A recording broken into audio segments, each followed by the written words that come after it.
কাউকে একদিন I love you বলে দেয়, তারপর দিন হাতটা কেটে তার নামটা লেখ, সিপালি দীপালি, কি বুঝলেন, দিয়ে দেখাবে তোমাকে এত ভালোবাসি, তোমার নামটা লিখেছি। আবার মোবাইলে ফটো তুলে পাঠাবে, কেটে রক্ত বার করে তোর নাম লিখেছি।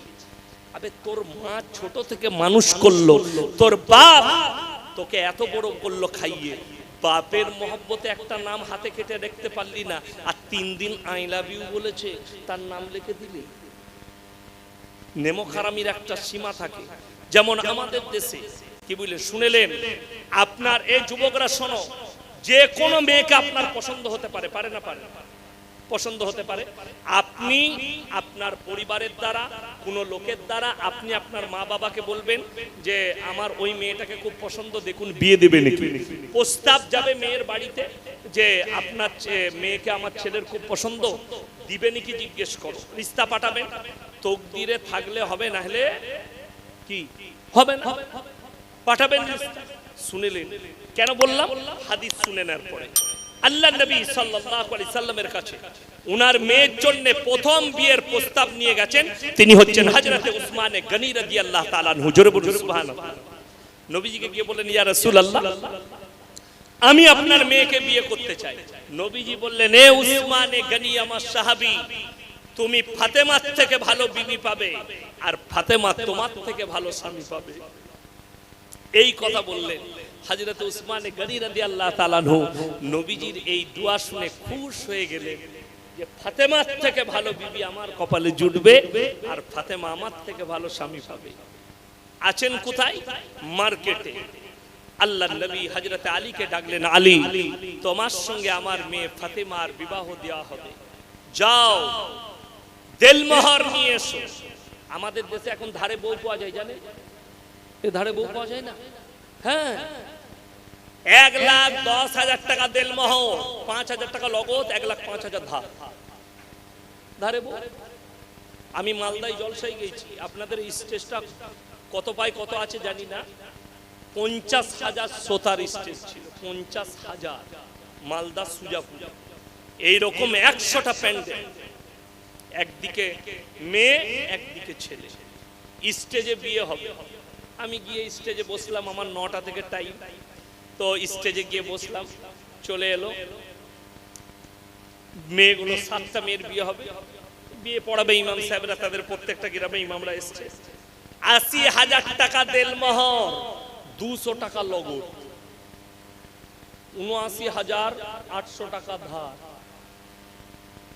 জল বিয়ে হয়ে গেল, তারা চলে গেল, তারা নেমে তখনও যাইও নাই। আমি স্টেজ ধরলাম, খুতবা কিচ্ছু পড়ি নাই। আমি বললাম ভাই, আমি সেদিনে ট্রেনে গিয়েছিলাম মালদা, আমি বললাম আমার পকেটে 800 টাকা আছে, ইসলামে 4টা বিয়ে যায় আছে, মোটামুটি একটা ঘরে আছে 600 টাকায় 3টে বউ লুবো আমি। ধারে বউ তো 200 টাকায় বউ পাওয়া যাচ্ছে, নাউজুবিল্লাহ বলে। নবী এই হাদিসটা শুনেলেন, নবীজি বললেন আলী তুমি দেলমোহর নিয়ে এসো, মহারানা। হযরতে আলী রাদিয়াল্লাহু তাআলা আনহু ধারে বউ গ্রহণ করতে পারতেন, আর নবীজি মেয়েকে দিতে পারতেন। হযরতে আলী টাকা ছিল না কাছে, দেলমোহর ছিল না, মহারানা ছিল না। রিওয়ায়েতে আছে নিজের যুদ্ধের জামাটা মার্কেটে বিক্রি করতে গেলেন। হযরতে আলী রাদিয়াল্লাহু তাআলা আনহু ওই জামা বিক্রি করতে যাওয়াটা দেখতে পেলেন। হযরতে উসমানে গনি রাদিয়াল্লাহু তাআলা ডাকলেন, ও ভাই আলী ইধার আও, এখানে এসো। কি হয়েছে? তুমি জামাটা বিক্রি করবে? জি জি। আমাকে জামাটা কিনলেন, কত দাম? এত। পয়সা দিয়ে কিনে নিলেন। কিছু দূর গেছে হযরতে আলী ডাকলেন, ও ভাই আলী এদিকে এসো। হযরতে আলী রাদিয়াল্লাহু তাআলা আনহু কাছে এলেন, কি ব্যাপার? বললে তুমি তোমার জামা বিক্রি করেছো? জি করে দিয়েছি। পয়সা পেয়েছো? জি পেয়েছি। বললে এই যে টাকাটা, এই যে জামাটা, এটা আমি তোমাকে হাদিয়া দিচ্ছি। যারা মালদার আছেন হাজী সাহেব, বড় লোকরা শুনবেন একটা কথা, অনেক বড় লোক বেজার হয় গরিব মানুষরা যদি কোনো হাদিয়া নিয়ে আসে, এটা নবীজির সুন্নতের খেলাফ। হাদিয়া গ্রহণ করা নবীজির সুন্নত। জোরে বলুন সুবহানাল্লাহ। যত গরিবই হোক, একটা মালদারকে তার বাড়িতে কর্মচারী আছে, তার মুরগিতে ডিম পেড়েছে, হাজী সাহেব আমার মুরগিতে বাড়িতে ডিম পেড়েছিল, আপনার বৌমা 2টো ডিম দিয়েছে, আপনি খুশি মনে গ্রহণ করুন। আর যদি মনে করেন এই আমার জন্য তোরা গরিব মানুষ এসব আনবি না, তাহলে আপনি নবীজির সুন্নতটাই পালন করলেন না। আল্লাহর হাবিব সাল্লাল্লাহু আলাইহি সাল্লামের সুন্নত হচ্ছে হাদিয়া গ্রহণ করা। দান আলাদা, হাদিয়া আলাদা। হাদিয়া মানে হচ্ছে উপহার, খুশি করে উপহার দেওয়া। দেখবেন অনেক জলসায়, অনেক জায়গায়, আমি বোম্বেতে জলসায় গিয়েছিলাম, তো ওদের সিস্টেম জানি না, স্টেজ থেকে নেমেছে সবাই মুলাকাত করছে আর হাতে টাকা দিচ্ছে। আমি টাকা কেন বলে হুজুর হাদিয়া। আমি তাহলে ঠিক আছে, হাদিয়া সুন্নত গ্রহণ করবেন। আতর দিয়া, টুপি দেওয়া, রুমাল দেওয়া, কেউ কি মেশওয়াক দেওয়া, এগুলো সুন্নত নবীজি গ্রহণ করতে হবে। হযরতে আলী গ্রহণ করলেন। হযরতে উসমানে গনি চোখের পানি ফেলিয়ে বললে, আলী আজকে আমি খুশি, আমি আল্লাহর শুকর আদায় করছি, আমার এই টাকাটা নবীজি সাল্লাল্লাহু আলাইহি সাল্লামের মেয়ে ফাতেমার বিবাহে দেলমোহর হিসাবে কাজে লাগবে। জোরে বলুন সুবহানাল্লাহ। কিন্তু হযরতে উসমানে গনি এটা বলেননি, মেয়েটা খারাপ, বিয়ে করি না। আর আমাদের দেশে কিছু মাল আছে, কারুর বিয়ে লাগলে মিছে করে বলে দেয়, ছেলেটা তো বাজে ছেলে, বিয়ে দিবি না। বিয়ে ভাঙায় না, ভাঙায় না, কথা বল। আপনাদের দেশে ভাঙায় না, ভালো পরেজগার লোক আছে, তাই না? আপনাদের দেশে পরেজগার লোক আছে, বিয়ে ভাঙায় না। শুনেলেন, কেউ যদি কারুর কোনো মেয়ের কিংবা কোনো ছেলের মিথ্যা করে অভিযোগ করে যদি কেউ বিয়ে ভঙ্গন করে, একটা পরিবারকে যদি কেউ বিচ্ছেদ করে, একটা মসজিদ ভাঙার সমান পাপ তার নামে লেখা। এটা লিখে নিয়ে যান। একটা মসজিদকে ভেঙে দিলে যে পাপ হয়, একটা বিয়ে ভেঙে দেওয়ার পাপ সেটাই। আপনার সাথে হবে না, ঠিক আছে। শুনেলেন, ছেলে দেখতে গেছে মেয়ের বাপ, কিংবা মেয়ের ছেলের বাপ মেয়ে দেখতে গেছে, কথা হলো, ছেলে দেখতে এলো, মেয়ের বাপ বলল যে ওই জায়গায় বাবু আমার হবে না, আপনারা অন্য মেয়ে দেখুন, বিয়েটা হবে না। হয়ে গেল। চায়ের দোকানে একজন জিজ্ঞেস করছে আপনাকে, হ্যাঁ রে, তোর ছেলের বিয়ে যে ওখানে লাগিয়েছিলি কি হলো? বাজে মেয়ে, ভালো নয়। কি বুঝলেন? এর থেকে বড় পাপের কথা কিছু নেই। আপনার ভাষা কি হবে? মুমিনদের ভাই আল্লাহ তকদিরে দেয়নি বলে বিয়েটা হলো, দোয়া করুন অন্য জায়গায় আবার হবে। মেয়ে কিন্তু ভালো, পরিবার ভালো, এটা হচ্ছে মুমিনদের ভাষা। আর সব থেকে বড় দুর্নীতি হচ্ছে, কেউ যদি তাহাজ্জুদ গুজার হয়, কাবা ঘরে যদি তাহাজ্জুদ পড়ে, আর কেউ যদি বিয়ে ভাঙা ভাঙি করে, এর থেকে বড় পাপ কাজ আর কিছু নাই। মসজিদ ভাঙার সমান পাপ হবে। কবরের আযাব থেকে পৃথিবীর কোনো হুজুরের দোয়া তাকে বাঁচাতে পারবে না। এটা লিখে নিয়ে যান। আমি মৌলভী শওকতের বেটা মৌলভী ইয়াসিন বলে যাচ্ছি, এই ধরনের পাপ কাজ থেকে আপনারা দূরে থাকুন, নামাজ পড়ুন। আপনাকে কেউ জিজ্ঞেস করেছে, যদি আপনার মন্তব্য করার কোনো না থাকে, খারাপ ধারণা যদি না থাকে, আপনি কি বলবেন? ভাই আমি ঠিক বলতে পারলাম না, আপনি একটু খোঁজলেন, তিনাদের ওখানে গ্রামে গিয়ে, তিনার বাড়িতে গিয়ে খোঁজলেন। এটা হচ্ছে মুমিনদের ভাষা। যদি কিন্তু আপনি না জেনে শুনে বলে দিলেন, ছেলেটা মাতাল, তো ছেলেটা গাঁজা খোর, নামাজ, রোজা, তাসবিহ, তেলাওয়াত এগুলো আল্লাহর হক, জিকির আজকার আল্লাহর হক, আপনি আল্লাহর হক আদায় করেছেন। কিন্তু শুনেলেন, আল্লাহর হক যে আপনি আদায় করেছেন, এটার নাম যদি ইসলাম হয়, আপনার ইসলাম বুঝে আসেন। পরিপূর্ণ একটা জীবন ব্যবস্থার নাম হচ্ছে ইসলাম। বিসমিল্লাহ।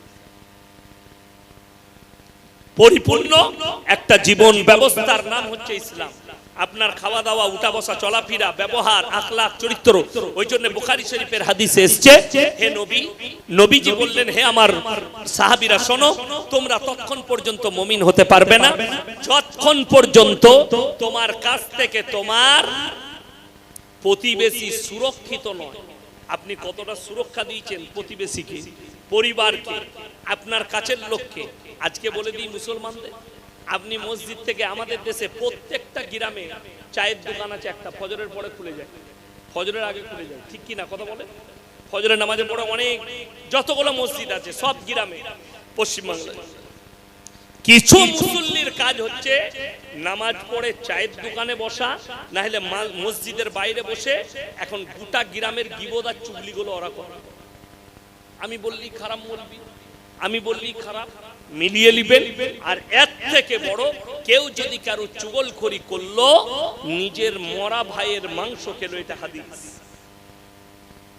আপনি কেন চুগলখড়ি করবেন? ফজরের নামাজ হলো, বাড়িতে আসবে, বিবি নামাজ পড়ছে না হলে কোরআন তেলাওয়াত করছে, 2 কাপ চা করুন, নিজে যদি শক্তি থাকে 2 কাপ চা করে 1 কাপ বিবিকে দেন, 1 কাপ নিজে খান, দিয়ে বাজারে বেরিয়ে যান।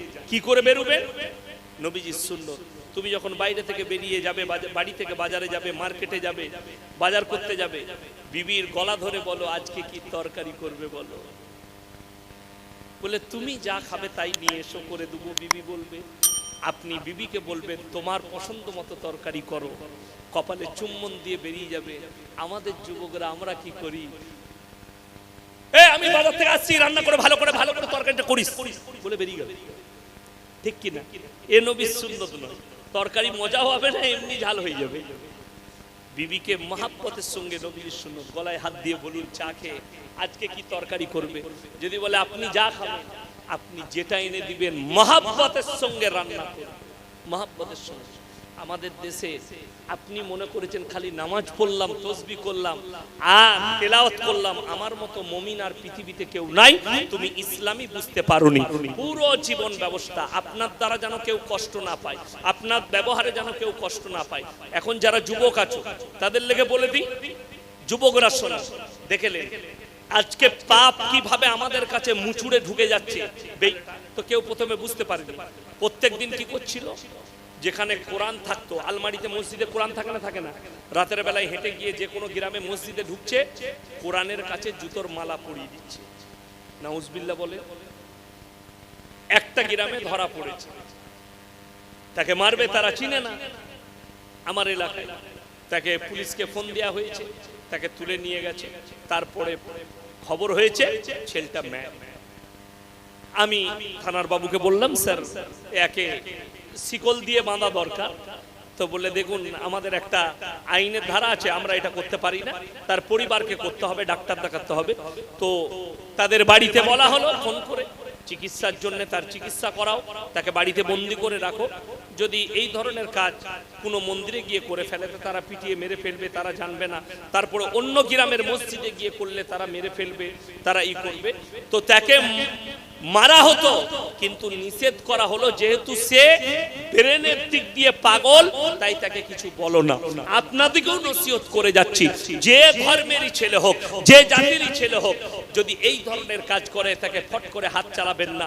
তার ব্রেন খারাপ আছে কিনা, সে ম্যাড কিনা, প্রশাসনের দ্বারস্থ হবেন, প্রশাসনের হাতে তুলে দেন, তার রিপোর্ট হোক।